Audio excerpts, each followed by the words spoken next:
know what time that is? Yeah, let's do time that is. You want to do 25? Sink. I didn't know if that one was possible. That was a bit of a swing. You were playing a game where you're like, I don't even want this motherfucker to have time to think. Let's see how good his reflexes are. That's why we do it, right? It's for testing our reflexes. Yeah, our mental acumen. We gotta make sure we're up to snuff if we're gonna talk about the rescuers. Celebrating the liberation of a child? Is that... Oh, I see. That's not good, right? That wasn't a good one. I didn't like that, yeah. Welcome to Direct to Video. VHS. A podcast where we pair movies like fine wine. Can I tell you something about The Rescuers, Andy? Yeah. I thought it would be a better film.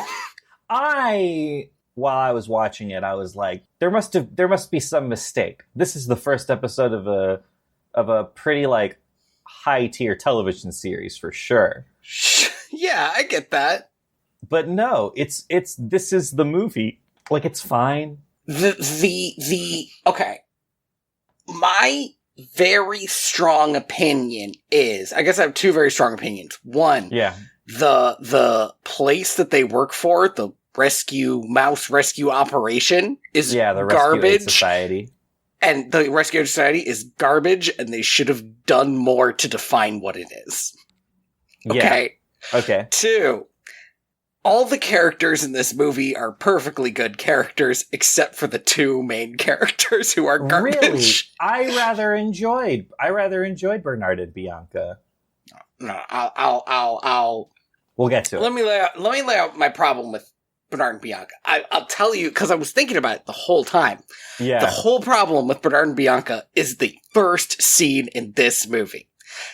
If the first scene of this movie didn't happen, Bernard and Bianca would be fine, because they would just be partners who are working on this. But this first scene happens where it establishes that Bernard is supposed to be a bumbling idiot, and Bianca is supposed to be something other than just girl, because that's what she is for most of the movie. Correct, that is correct. I thought that your problem was going to be that they seemed to be more interested in their weird, burgeoning romance than in saving this child. Andy, that's my biggest problem. It was okay. We have to talk about the actual scene, because it has almost all of my problems with the movie in that scene. Yeah. So before what I would call the opening scene, we see these evil gators who are so happy to be evil. I kind of love the design on these gators. I saw these gators, and in them I saw like every alligator ever drawn in a Disney movie. And then I was like, there are two of them. This is great. This is great. And this little girl throws a bottle off a ship, and it goes somewhere. Then we get a series of lovely still landscapes, which I like for the opening of an animated film. Still landscapes, we're watching this bottle float past all this stuff. Great. Yeah, it's all right. It went on a bit. It did. It for sure. I was like, wow, this is like a really sad, kind of haunting song. Does not fit with the rest of the movie almost completely at all. The movie does a lot to make sure that it doesn't really feel very sad or haunting or scary the whole time. Like, it does a lot to make you think, like, this is a kid's movie for kids. Relax. Even when it ratchets up the tension towards the climax, it's like, it does a pretty good job of like keeping the stakes understandable for kids, which I think is really hard when you have like two adult villains. Yes. The thing that I quite liked, that I thought was really good at keeping the movie not scary for kids, is that this little girl is for some reason not scared of any of this. She's just like so angry all the time and like fed up. It's really good. I truly think that, like, I know a lot of people, for lack of a better word, who come from like disaffected families, who really like this movie, who love this movie in a way. I after watching it, I was like, oh, it's because it's one of the few movies where like the kind of the orphan character is pretty competent. It's just that they're a child. They're not. Yes. And they're a very young child too. They're like, 5 or 6 or something. She's escaped from these people like 50 times. Yeah, and the fact that she has such like gumption to understand that the situation she's in, but she's still like taking these opportunities, it makes her very like, she's not incompetent, she's just a child. Right, and she knows that she has a certain amount of power in this situation. They need her. So they're not going to get rid of her. So she just keeps doing shit. Anyway, so yeah, there's these series of landscapes, and then mice find the bottle when it washes up on shore in New York. Cut to the UN building. Pretty sure it's the first time we've seen it since Batman. Yeah, I gotta say, I was surprised that this movie started in the United Nations. This was such a choice, particularly because it is eventually revealed that all of these mice come from all over the globe because of this single letter. None of them have anything else to be doing. It's not like they're like, oh, we're all overworked, we're all rescuing people. They have nothing to do, and they still decide to send 2 mice to do this job. Why don't they all go? Why don't they offer any support? It's so strange. My hope when this started was like, oh, okay, so we're just gonna see like I thought the way this was gonna go is, oh, well, we're a bit busy to just take on like this case that has no information. But no, it's like, well, we thought this was gonna be more exciting. But that should be the setup, right? It should be that they're like, well, that's all of our business. Oh, there's one more thing. We found this note, but there's not a lot to go on. It might even be fake, yada, yada, yada. And like, Bianca's like, no, let me take this one. I don't have anything to do, and I'm like junior enough. Come on, give it to me.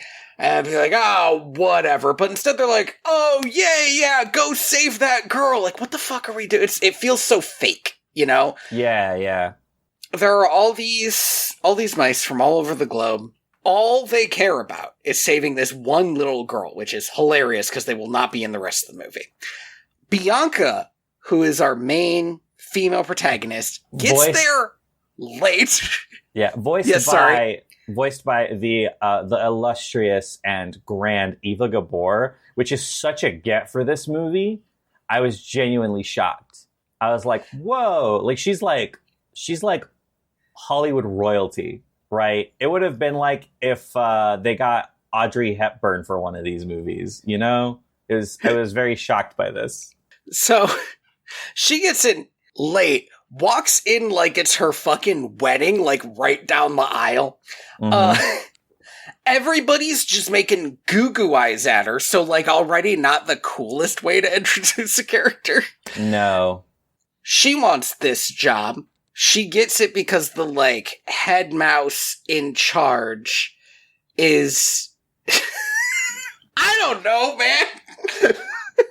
Sorry, for everybody listening, I sent Tony a map of the east coast of the United States showing the supposed route of this message in a bottle going from New Orleans, which I think is generous. It was probably further west, but to around Florida up to New York where the UN is. It is because she lived in New York, right? So it's wild. Yeah. She sent this letter addressed to her old orphanage, and it got pretty close. Like, not bad, kid. So everyone's making goo-goo eyes at Miss Bianca. Everyone's making goo-goo eyes at Bianca. Everyone's making goo-goo eyes at her. Bernard comes in to get the message out of the bottle. They haven't even read the message. When they called this meeting, all they knew is that they found a bottle. Okay? Like, they called people from all over the globe. They get it out. They read about this little girl. Bianca's so moved. She wants this job. The head guy gives it to her because it's a new age and women can do jobs now. This is literally how we're starting this movie. It is 1977. It is way too late to be behaving like this. Bernard says this sexist shit about how, like, she's a lady, so she shouldn't do this job because it could be dangerous. Correct. And Bianca's response to this is to request that he goes with her. Now, I'll tell you this. As I was watching this movie, I convinced myself that there was a little bit more depth here, and that she knew somebody was going to be assigned to her, so she requested Bernard, who's literally a janitor, as like the lowest guy here, so that nobody could say like, oh, well, she only got it done because she was with this guy. Yeah. That's not what's happening. She's just horny for this dude who made a sexist remark at her. I also put a little bit more effort into what was happening here, because I thought, oh, she knows that this guy's a coward as well as being sexist. So she was like, all right then, coward, you're coming with me. We'll see how dangerous it is together, you piece of shit. But no, you're right. She is just this Mario-looking motherfucker. She's all Princess Peached out. It's completely accurate. Anyway, this meeting could have been an email. Like, well, yeah, it could. Yes, it could have been a series of telegrams. It could have been anything. This did not. Nobody needed to actually be here for this. This didn't need to happen. We could have had more of like a James Bond setup, which I think would have been a lot more fun. Of like, kind of like secret agent mice, and they get like the let me tell you a little bit about the production of this film, because this film was in production for like on and off in production for like a decade, a decade and a half, because the book The Rescuers came out in 1959. It had a sequel called Miss Bianca, came out in 1962, and Walt Disney immediately was like, let's do an animated film about this. Walt Disney was like, mice in a book? I love it. Yeah. But in the original book, the mice are part of a society called now I have to read this because it's so insane. The Prisoners' Aid Society. Okay. They make prisoners all around the world's lives a little bit easier to deal with. Okay. So the original story was a Norwegian poet who was unfairly imprisoned in Siberia, and that they had to save him. They then changed it to Cuba, and then Walt Disney was like, this is a little too political for a kid's film. Okay. I mean, I gotta say something important, which is that I was grinning the whole time. I was fascinated by this background. The idea of changing it to Cuba is literally insane, unless you just want people to really think about Cuba. Yeah. In 1977. Yeah, correct. So yeah, Walt Disney was like, this is a bit much for a kid's movie. Why don't we come back to it later? They went through so many revisions. At some point, they were going to save Richard of Lionheart in the Middle Ages. Amazing. Penguin, a captured polar bear. But then, what would the animals tell about Robin Hood? Correct. Richard the Lionheart was saved. That's true. Sorry, continue. Penguin, polar bear. It was during Robin Hood that Wolfgang Reitherman, was like read another one of the books, and he was like, "Why don't we just have him save a little girl from an evil woman who wants a diamond?" That's pretty good. From a low rank Cruella de Vil, like yeah. Why don't we just do that? Oh man, let me tell you, it's been a while since I've been able to get such a deep dive into the production of a Disney film. I'm so excited. All right. So this obviously comes out during that era, like the kind of the scratchy era of Disney, right? Which, you're either here for it or you're not. But one of the big things about this movie was that they wanted to make it on the cheap. Like, they wanted to start doing kind of like A pictures and B pictures, with like the A pictures being bigger budget, more grand, and having the veterans on it. And I then see. B pictures, which would be kind of like an off project for some of the veterans to take a break, but also get the new guys up and running. So like, there are a lot of big names who worked on this movie. Don Bluth, obviously, this was his first movie where he was an animation director. Milt Kahl was running around doing stuff in this movie. Like, a lot of guys who would go on to like be a big name in the 90s like started here at this movie. And it does not show. Right? Like, I hate to say it, but this is one of the, I don't want to say ugly, because it's not an ugly movie, but like you could feel that it was made on a low budget. Right. I mean, it still has like a sort of polishedness of a Disney movie. But yeah, it doesn't wow you like some of the other animation from around this era. I mean, for one thing, as I said, we have what is essentially a low-rent Cruella de Vil. She does Cruella de Vil stuff kind of a lot, but that makes you think of a movie that is like one of the best animated movies in history.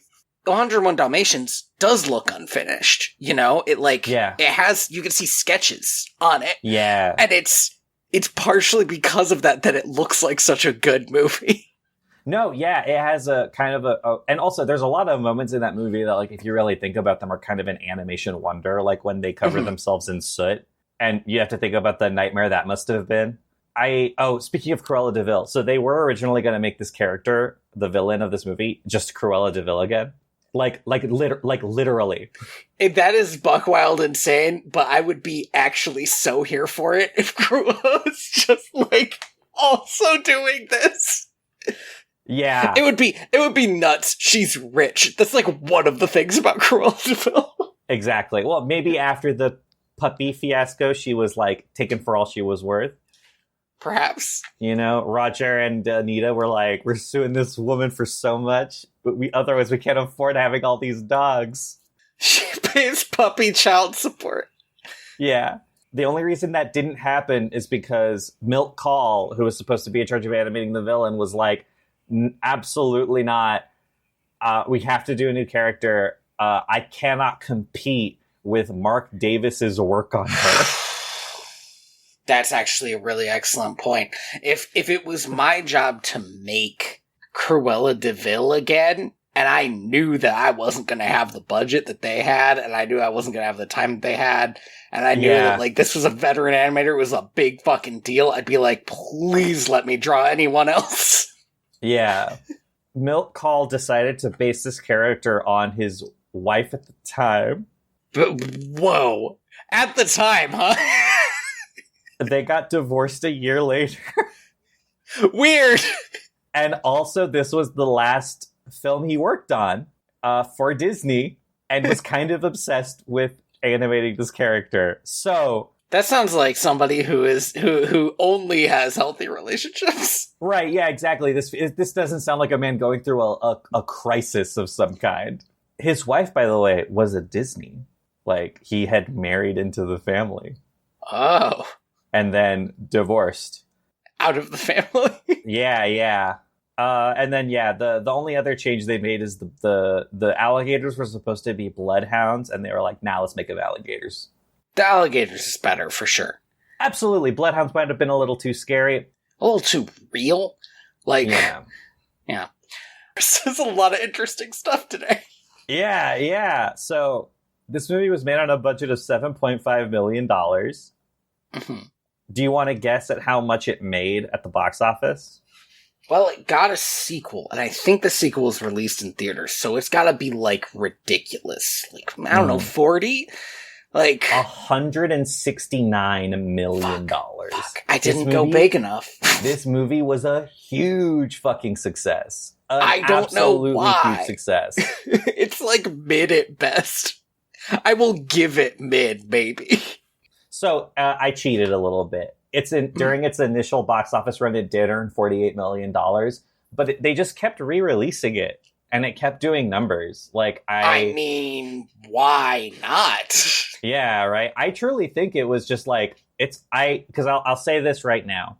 Aside from the weird sexist stuff with Miss Bianca, this is kind of an incredibly palatable children's film. I mean, that's true. It's so short. It is like kiss over an hour. Like, do you know? Sorry. This is related, but a bit of a non sequitur. All of the re-releases that they're doing, the reanimations where they're turning them into, quote, live-action movies, they're all, like, over 2 hours. And fucking why? Kids don't have the attention span for that. They're gonna have to pee. They're gonna be tired. 70 minutes! Like, original Little Mermaid was 80! Yeah. What are we doing? You gotta aim for the tight 90 for a kid's film. Absolutely. Well, 2 things. One is that these movies aren't being made for children, right? These remakes. They're being made for losers like me who are kind of obsessed with this era of Disney animation, and they think that they can easily grab me with these remakes. I refuse to believe that anybody, either of our ages, really wants to watch the Stitch remake. I went to a little, it's not an anime store because it's only Hello Kitty stuff. Okay. But I went to one of those with May a couple months ago now at this point. Mm-hmm. And while we were waiting in line to buy some stuff, the makeup there is so cheap. And it's really good quality too, which is why we were there. And I like to look at the Hello Kitty stuff. The merch is good. The people in front of us were talking to the cashier for like 30 minutes about how excited they all were about watching the Stitch remake. And I was losing my mind. That is so gross. I was losing my mind. I was like, who are you people? You think they're all like Disney plants? They're just here to like drum up interest in the new Lilo and Stitch movie. Not only was I losing my mind, this is also how I found out that it was happening, like, for real. Like, that it was coming out soon. I was like, oh no, this is terrible for my mental health. Happening in the future for a while. Yeah, right. And so I have not seen a frame of that movie, but I already know all of the worst changes they made to it because this is apparently how I live. They made Jumba the villain. It's weird. Yeah. The ending is just the ending to Hillbilly Elegy. No, really? Yeah, where Naughty goes off to college and abandons her family because it's, quote, the right thing to do. Whoa, what? That's insane. They fucking JD Vanced up the movie? That's crazy. It's literally insane. And since Jumba's the bad guy now, I think that means that they don't have like the found family thing, so Lilo just stays with the neighbors? Wait, what? Yeah, so no. To be fair, I haven't seen the movie. I just know those 2 things about it. But like, holy shit, right? It's like so wild. Anyway, I'm sorry I got us on such a tangent. What were we talking about? Oh yeah, this movie was very popular, made a lot of money. Mm-hmm. Despite the fact that I feel like, I guess my biggest issue with it, besides the like sexist stuff and the fact that the whole UN setup was very weird, is that it has very little of what I would call its own identity.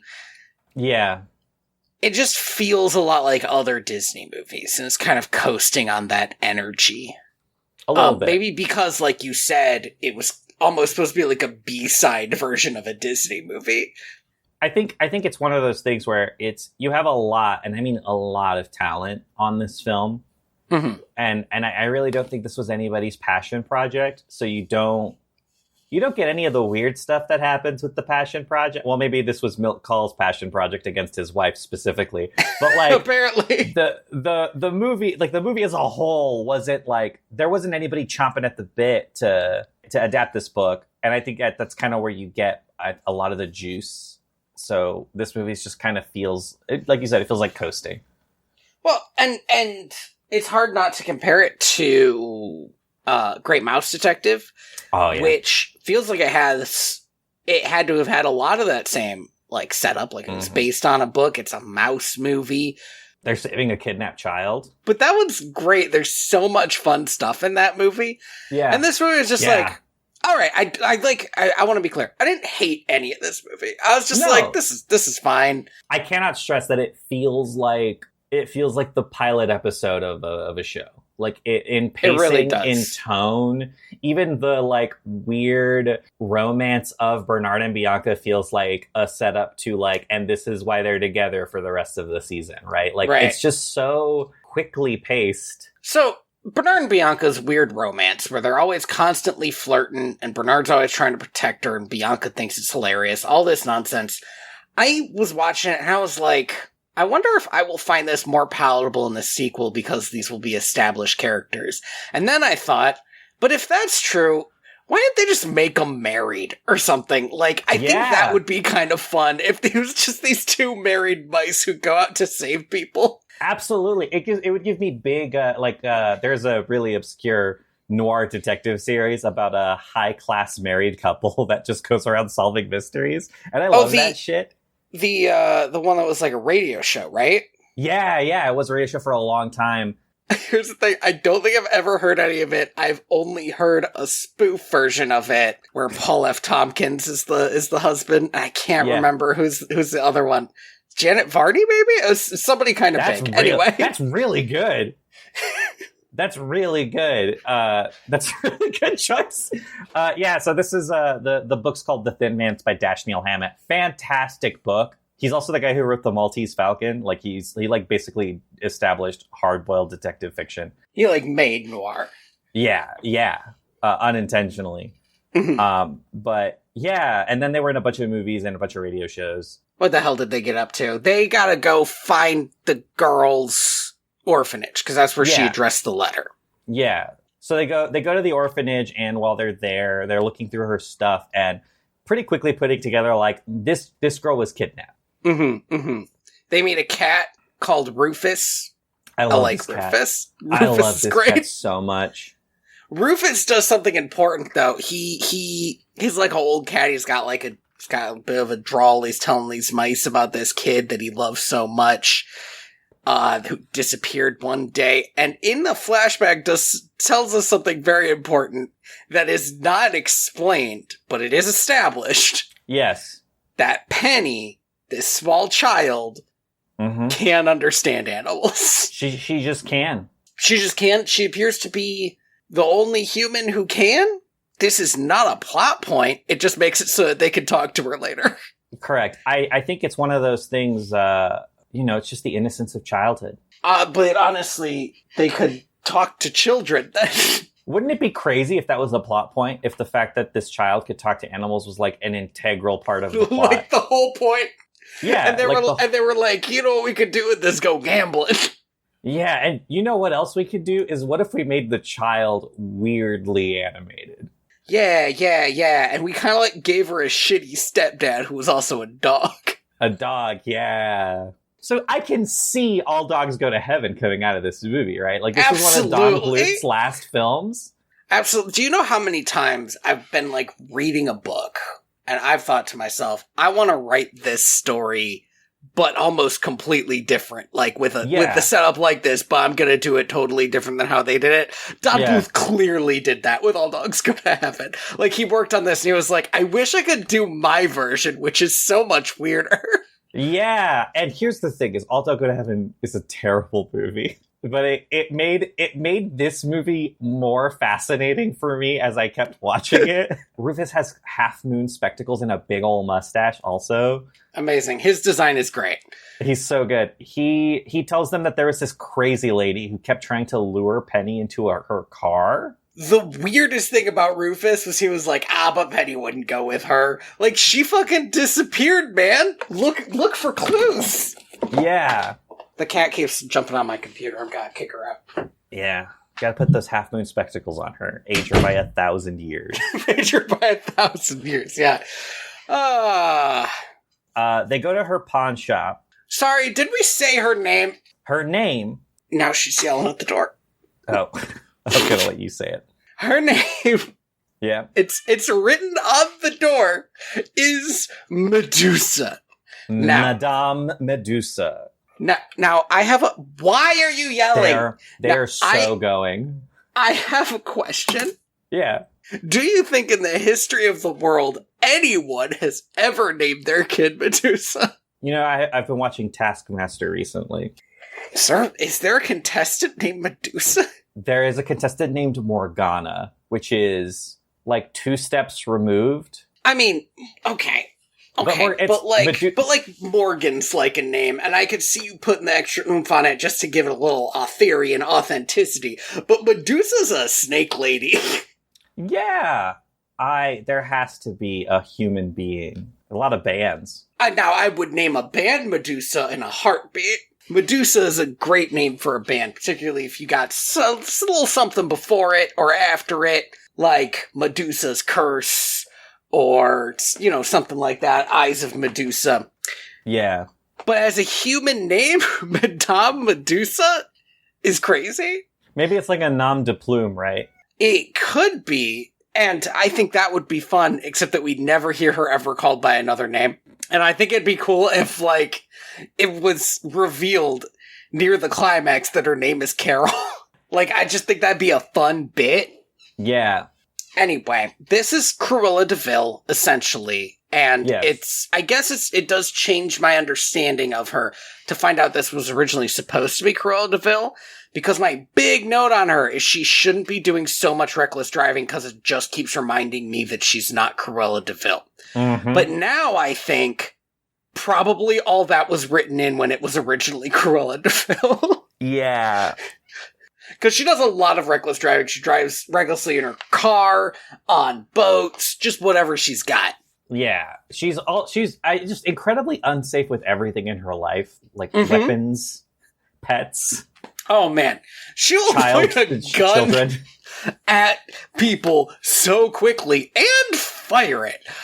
It's why she shoots her own alligators. Yeah, it's bananas. While trying to kill a mouse. That's crazy. Yeah, Bernard and Bianca go to her pawn shop. While they're there, gets on a phone call with her assistant, Mr. Snoops. So I was never super clear what their relationship is. He appears to be kind of a hired goon, except Correct. He doesn't have goon energy. This guy's an accountant. Correct. And so I'm not sure why he was assigned to be the kidnapper. This is not his area of expertise. There's a bit later in the movie where it even looks like he might do a heel turn for half a second. Then he doesn't. But he clearly is not the main bad guy. Maybe not even evil guy as much as he is under her thumb. Yeah. But it's so weird that he's here. Because he's just, kind of a guy? Yeah, he gives me, mob accountant vibes, you know? Like he thought this was going to be, a respectable job, and now they're asking him to do hits. There's no way ever this was a respectable job. Well, and that's kind of the thing, right, the thing I get about Mr. Soups is, like you said, he gives me accountant energy, but also, his life he must have fucked up somewhere so bad to be in this position. For sure, for sure. Also, the amount of disrespect that every single character in this movie shows to him is so good and so funny. I mean, there is a great moment, I think, where he is yelling at the little girl and yelling at the alligators, and the alligators are about to chomp him up, and he's I just go get her out of here, and she's whatever, I'm not even afraid of them. The alligators don't attack her like they attack him because they know she's not afraid of them. They're reacting to his fear. I love that. That's so good. Also, alligators' names are Brutus and Nero. Yes. Now those are good names. Love those names for a pair of alligators. Yeah. So Mr. Snoops is telling her that he lost the child again. Mm-hmm. And she's like, I cannot believe you're so incompetent. I'm going down there myself. Right. And this is great for our 2 mice because they can just tag along with her. I mean, it should be, but they fuck it up so bad. It's true. In fact, if later in the movie they hadn't gotten shot down accidentally, they might never have found her again. They try to get in her luggage, but she drives so recklessly that the luggage flies out of the car, which genuinely hilarious. I guess she's just got to buy stuff when she gets there. And they have to go fly their own way. Now, I should have I remembered this character. Mm-hmm.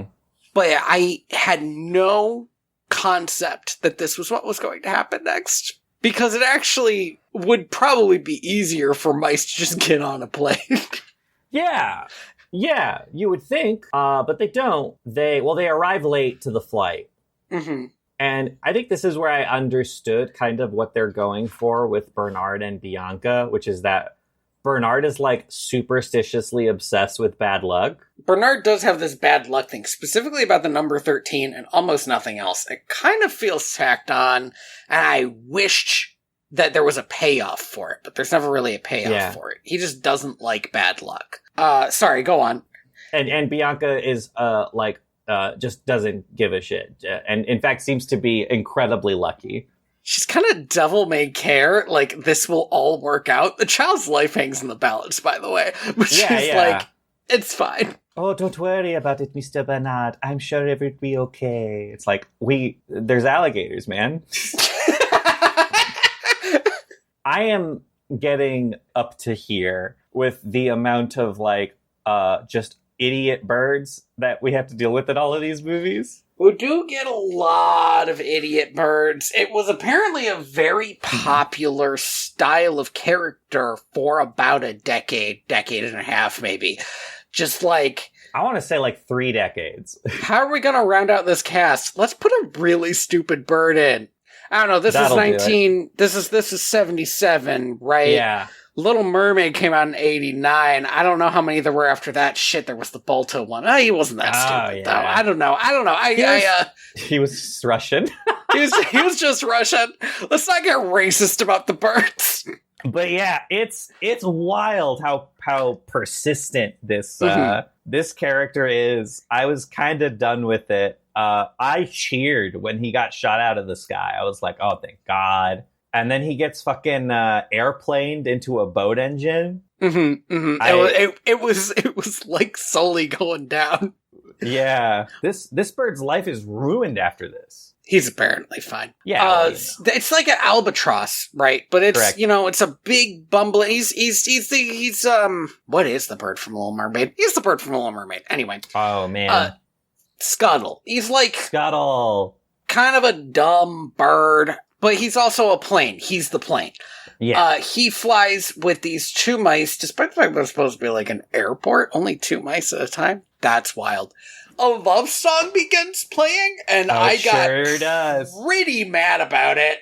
Because you all are trying to save a little girl. Get your shit together. They're on a romantic air journey for what seems like days. It does seem like days. They're falling asleep in each other's arms. I'm sick of it. I genuinely loved this, but you're right. It doesn't belong in this movie, but I'm just a sucker for two characters falling in love. If they could fall in love in not a normal situation. I'm okay with people falling in love in abnormal situations. I guess my issue is partially that I saw no reason that these two should be as into each other as they were. No. Here's what I felt like it should have been. I felt like it was trying to be from the beginning of the movie. There is a type of character where you have kind of a bumbling guy who is put in the middle of a huge problem, and he is teamed up with a girl who knows a lot more about it and should be doing it herself, right? Mm-hmm. This is the Lego Movie, or Ant-Man, or third one that I can't really think of right now. Yeah. And, I don't love that trope. No. But I realized after watching this movie that I like that trope more than whatever they were doing here. Yeah, because at least it gives the impression of some depth to the characters. Yeah, these characters are very flat. Bianca is not incompetent. She, like you said, she's just kind of devil-may-care, and that's it. That's her whole character. And there's a bit later where they get the alligators start hanging out. It's because they smell her perfume, and I was like, the fuck is she wearing perfume? She's on a secret mission. This is so weird. The only reason she's wearing perfume is because she's a girl. That's it. And I was like, I just feel like they could have taken a second step. Not just a girl, a French girl. Is she French? I could not remember where she was from. I am pretty sure that she is. Oh, she's Hungarian, which is like German French. Anyway, I had that issue with it, right? Yeah, and so yeah. when they start falling in love, I was like, I don't know, guys. I don't think there's anything here yet.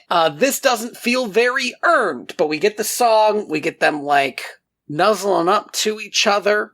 Mm-hmm. Meanwhile, Penny escapes again. Yeah, she's hiding out in the bayou. So we haven't established this, they're on like this old half-sunken boat. And we have Mr. Snoops, we have the two gators, Brutus and Nero, and Madame Medusa has shown up within the past day sometime, right?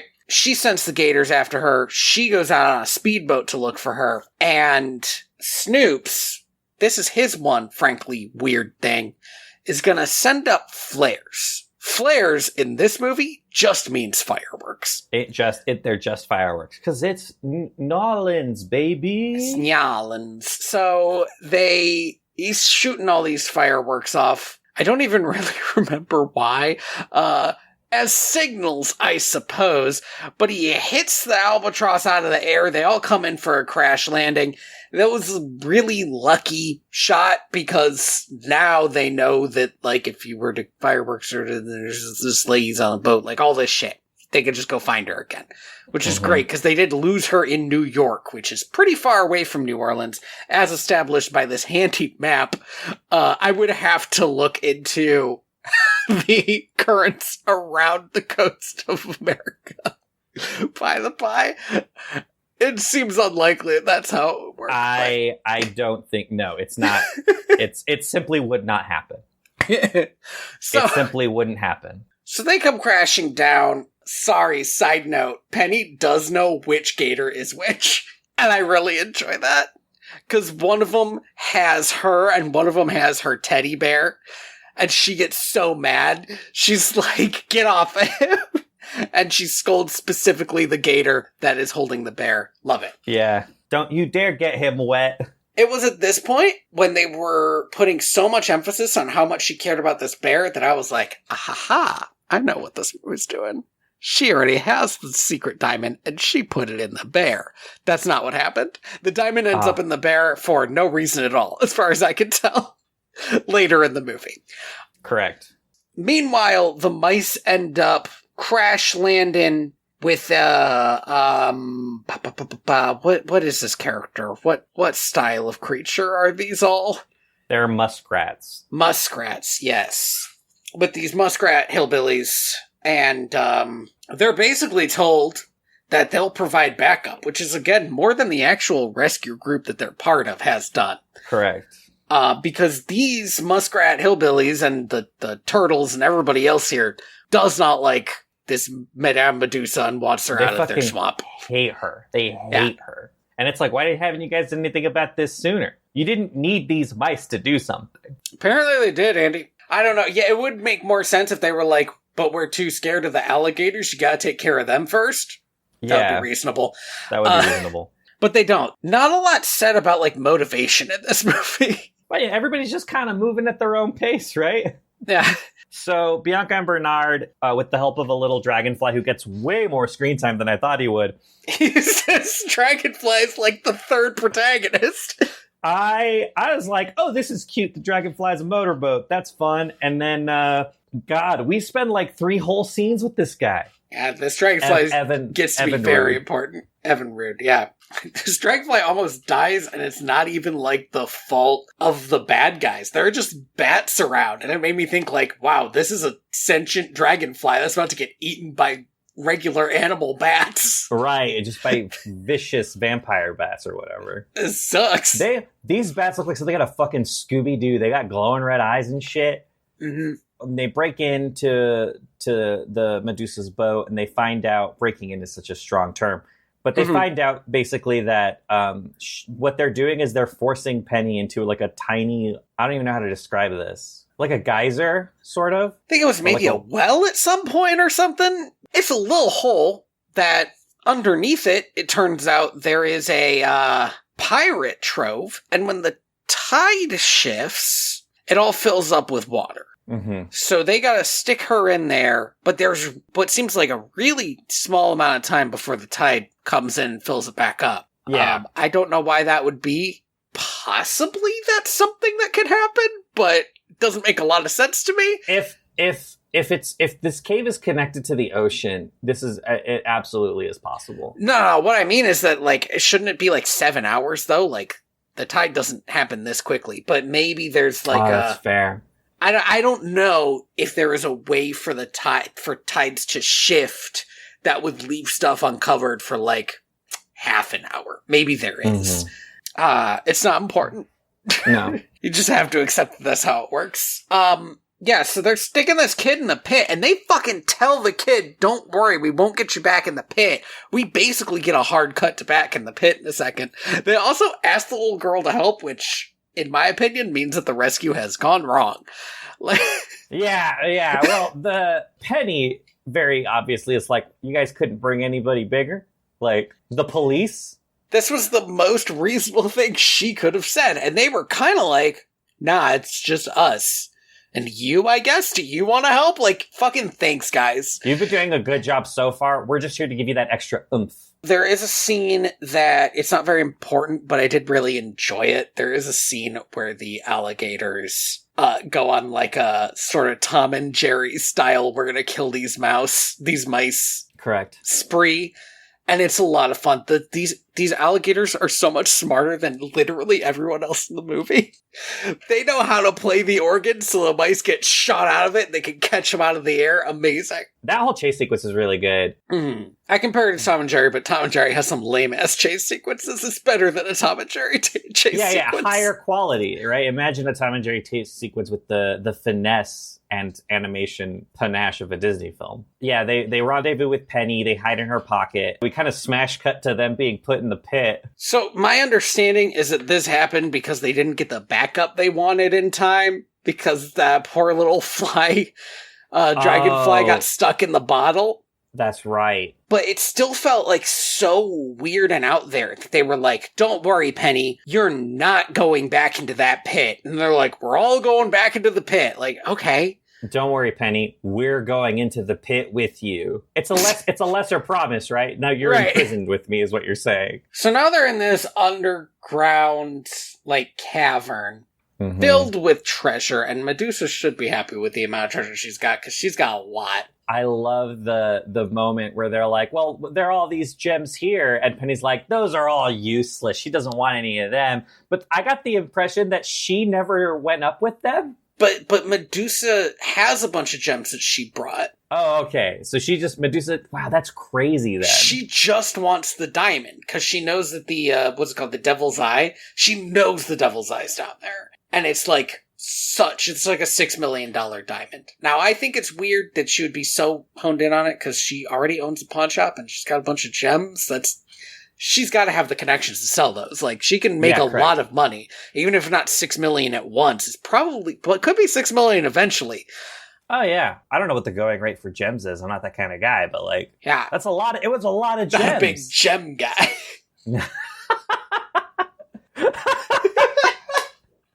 So, they go there's a pretty good line where Penny says this is an old pirate cave. Yeah. And the mice are like, how do you know that? She said, because of him. And she points to a dead pirate. Just a pirate skeleton just down here.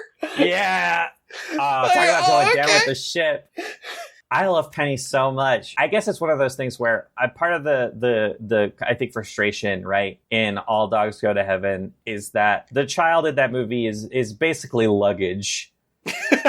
You know? Yeah. She's like a really expensive lamp that these two dogs kind of have to haul around and argue about. But Penny is in a lot of ways the driving force of this movie. Nothing gets done without her, and she's so mad about it. They find the diamond inside of a pirate skull, which is awesome. Great. Good shit.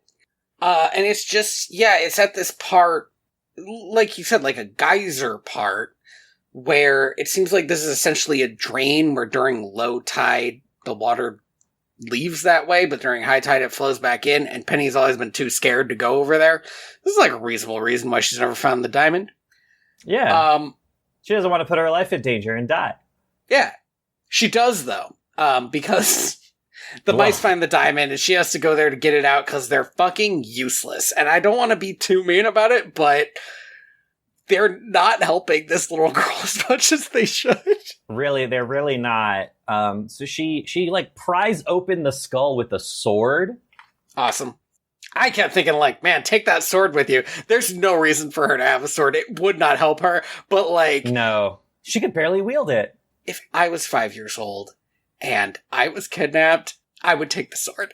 I would be so stoked. It would escalate the situation for sure, but Yeah. I'm 5, you know? Like, I would just be stoked to have a sword. They barely make it out. This whole scene's pretty intense. mhm. Because like everybody almost drowns like once. They get out as soon as Medusa gets her hands on that diamond. She becomes like comically evil. Like she was Mhm. like evil before, but the moment she gets her hands on that thing and her eyes in it, she's like triples in evil. Yeah. Well, she immediately turns on Snoops. and starts waving her big gun around at both him and Penny. Luckily, that little dragonfly's finally gotten back, and these animals are ready to charge for some reason. There's not like a lot of reason why it would happen now. A real light brigade moment. Like I was convinced that all of these animals were gonna die. This woman has a gun. Okay, so this whole sequence is pretty fun, but it's also really complex. Yeah, there's a lot of stuff that happens. I do want to mention again that Medusa put the diamond in the bear. There's no reason for this except that it means that when Penny gets the bear back, then she gets the diamond, and we just like know that. Yeah, but it's like it doesn't make sense for her character. If Penny had hid the diamond in the bear, I would have understood, but that's not what happens. No. It's not important. It bothered me because I was waiting for the whole time for Penny to put the diamond in the bear. Medusa does it, and I was like, why? So it's a twist. But the kind that's disappointing. The animals are attacking the boat. The alligators are chasing Bernard and Bianca. Mm-hmm. Medusa, Snopes is just trying to get away. The alligators get put in like a elevator, which I'm not exactly sure why it's on a 2-story boat anyway. But I think it's if it was I couldn't tell, but if it was like one of those old paddle boats, those did have elevators. Neat, right? But it's one of those old cage elevators. You know, the ones you can picture them. They're probably still some like around in New York or something, like places where they've never swapped out any of the old stuff. So, gators are trapped. That's very useful. Snoops gets, like, got, and I don't remember how. It's, like, not that important that he gets beat because he's just, like, leaving. He doesn't want anything to do with this anymore. Yeah, well, he had a gun pointed at him, you know? Yeah, he's over it. So, he just kind of, like, is trying to escape. Medusa takes a pot shot at Penny. Yep, wild. Like, straight up. And, because Penny's trying to start her boat? Right, yes. And they're trying to blow up the ship at the same time.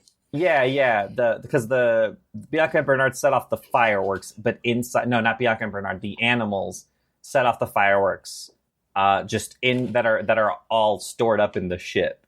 Right. That Snoops was using as, like, signals. Everything explodes. The riverboat sinks. I'm honest with you, I don't really remember what happens after this until we get back to New York. So, again, I remember that much. I think Snoops gets away because he's, like, laughing at Medusa. At Medusa. Medusa is, like, stuck on whatever's left of the riverboat, like, sticking out of the water, and the gators are, like, snapping at her, which I do think was a great, like... Oh, yeah. Punctuation on everything that happened. Is like they're so upset that they're going after her. They've never done that before, and she can't get down. And then they all. I think we smash cut to we essentially smash cut to the news article or the news story, right? Yeah. Oh, here we found this little girl who had a famous diamond. Right, this little girl gets adopted, and, like, that's great and all, but it doesn't have anything to do with the fact that she's probably worth an amount of money now. I know it's at the museum, but if she donated that, she's an idiot. I think I was hoping that like I always thought they were going to be like two scientists from the Smithsonian adopted this brave little girl, you know, like in That'd be adorable. that time travel movie, Meet the Robinsons. I've never seen seen Meet the Robinsons. You've never seen Meet the Robinsons? If you want to add it to the list, we could add it to the list. But no, I've never seen Meet the Robinsons. Wow, that's crazy. I don't think it is. I think I was just like a little bit too old for Meet the Robinsons. It was also in Disney's like really awkward animation stage. That's true. Where it was like, oh, if you want to watch this or you want to watch Chicken Little. Well, neither very much. Meet the Robinsons was all right. You know, it was okay. Okay. About 2007. Yeah, I would have been in middle school. The big orphan energy, that movie. Mm-hmm. She gets adopted. All the mice are like watching the news story and they're cheering and stuff, which is like, I don't know why you guys care. You didn't do anything. Well, see, this is the thing. I really wish that they were like more of a thing. As a secret society, they're kind of garbage. Really, the only thing that makes them secret is that they're mice, and only Penny can speak to animals. Only Penny and possibly all children. Maybe all captured children? All in danger. You know, maybe, hopefully we'll get an answer in the next film. To the rescuers down under. Down under. While they're cheering, the dragonfly, God fucking forbid. Oh, yeah. Forgot it was him. Shows From up. New Orleans? From Yolans? And Bernard and Big are like, what the fuck are you doing here? And the dragonfly's like, "Vuh, vuh, vuh, vuh, vuh." And they're like, we gotta go on a new adventure. And that's what really makes it most feel like a Saturday morning cartoon. Right? Also, I think they are like a thing now, because Bianca's like an adventure for a honeymoon or something like that. Yeah, something like that. They're like such a thing, it's ridiculous. I kind of wish that, like I said, it's one of my bigger issues with the movie, that they felt the need to have this be like their first romance, because I didn't buy it. And if they were like an established couple, I would have been fine with it. Yeah. Even if they were like an ex-couple, like in Puss in Boots, The Last Dance, The Last Wish, the Puss in Boots movie. Yeah, The Last Wish. That was the movie. Yep, that was the movie. It was all right. That was all right. It was much less depressing than the last movie, but it also didn't feel as much of a work of art, you know? I was really hoping to get more from it, you know? Yes. And in fact, The Rescuers Down Under, I believe, was released in theaters. And The Rescuers might be the Disney movie that I think least needed or like asked for an actual like full production sequel. Yeah, no, absolutely. It is 110% not necessary. That's the wild thing to me, is that like the next movie we're about to watch is not a direct-to-video home release. No, this baby like went on the big screen. And like, why? Because this movie was so big. Now, according to you, according to the numbers, it was. So, yeah, it was huge. It was released 3 times in 2 decades, like in theaters, and every time it did like gangbusters. But yeah, like I'm looking at the movies that came out, like we're talking like, right, the Many Adventures of Woody the Pooh, which is also kind of just a movie for kids. But I cannot stress that it is one of my favorite movies. It is just such a treat. I love watching it. It's got such good vibes. And then after The Fox and the Hound, which is another one of my all-time favorites, even though it's one of the saddest fucking movies. It's an extremely sad movie. But I guess what it is it did really well. And also they really did leave themselves a good hook for just, we could just send these 2 mice wherever we want.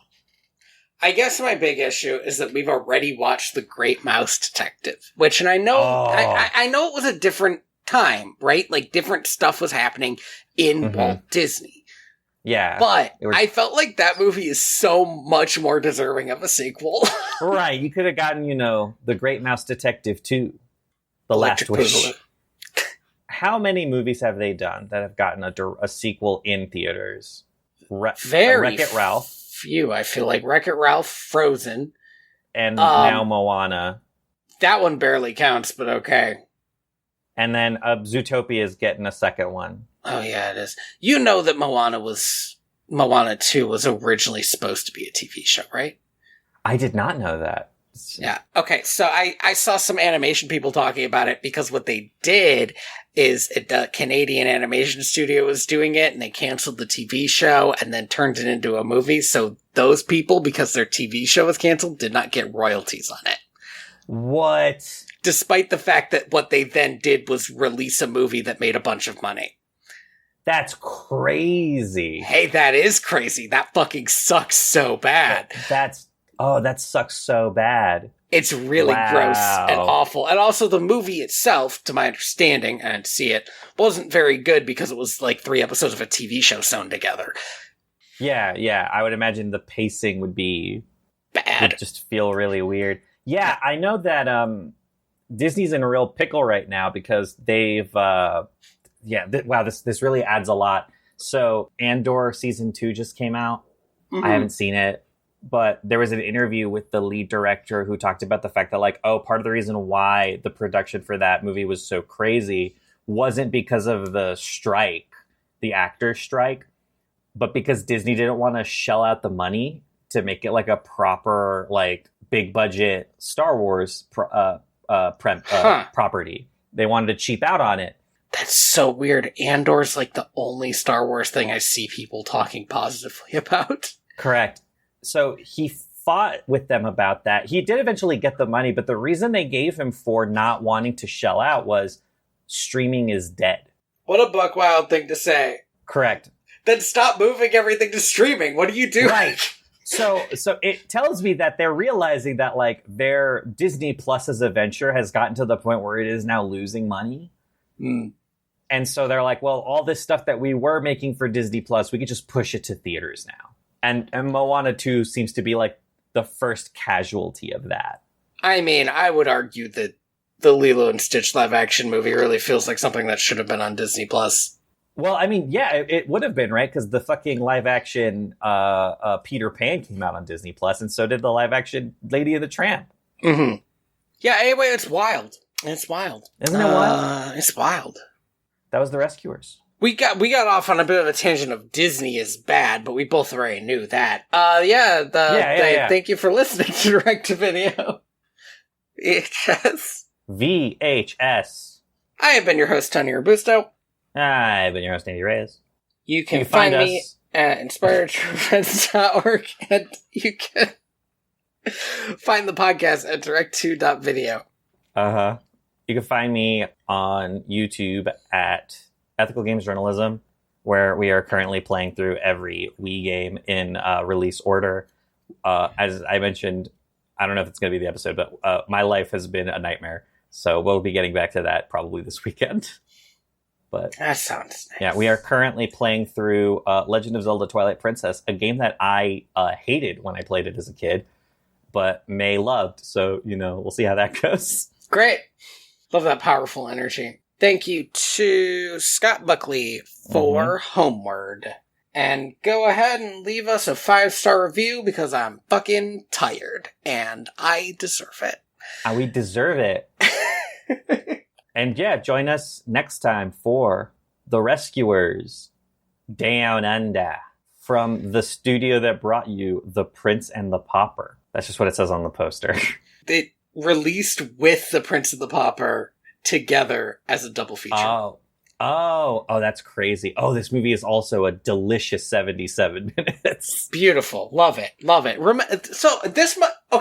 Okay, I don't want to get on too much of a tangent, but is this why movies used to be a reasonable length? Because they would be like double features? I love that idea. I love that idea. You would get like, Pixar does the like, we have a short and then we have the movie thing. Yes. Like it used to be you would get like, you would either get 2 movies or you would get like a pretty decent length short, like a 30-minute. Right. Right. And then you would get the full feature. This is what this is what we don't get anymore. This is what we've missed. Now you can just see a preview for Superman, which is like, okay, I guess, but it's not the same. It's not the same thing. It's also like the previews themselves are getting too long. I just need, hey, a Superman movie's coming out. It looks pretty good. And I go, all right. We don't have to make a whole production out of it. Save the music for the movie. I'm trying to find out what Disney movie first broke the 2-hour mark. I am the ghost of John Smith. Oh wait, now I have a whole other bit now that I do. Okay. I mean, you can... Hold on. Here in the animal kingdom, we have stories about these two horned up mice. And you're really gonna hear about them. And all their honky ways.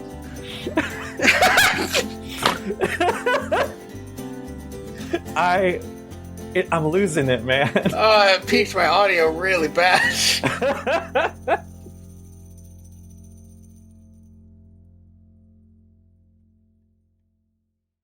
If we ever had merch, it would probably have that lamp quote on it. I feel like we've made reference to the lamp a million times. Yeah. I'm always thinking about lamps, man.